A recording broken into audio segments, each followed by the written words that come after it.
దొంగ ఓట్ల గురించి రాహుల్ గాంధీతో తెలుగుదేశం పార్టీ.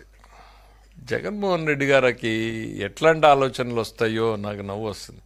అరే, భారతదేశంలో ఓట్ల చోరీ, దొంగ ఓట్లకి మూలం ఎక్కడయ్యా?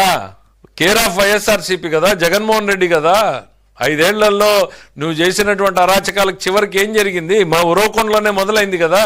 10,000 ఓట్లను తొలగించాలని మీరు పిటిషన్ పెట్టలేదా? తొలగించింది సిద్ధం కాదా?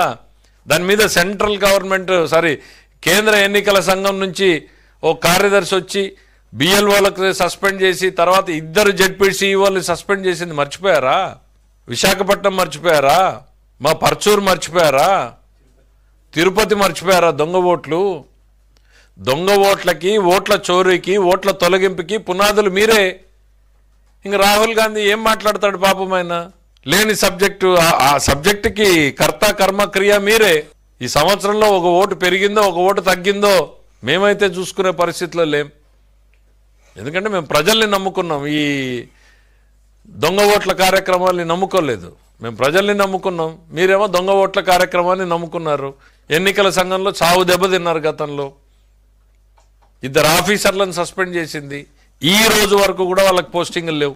మేమే అయ్యా కనికరించండి, ఇంకేదో తప్పులు చేశారు, అయిపోయింది, బుద్ధి వచ్చి ఉంటుందిలే, 2 ఏళ్ళు 3 ఏళ్ళు అయిందని చెప్పాల్సిన పరిస్థితికి మేమే వచ్చాం.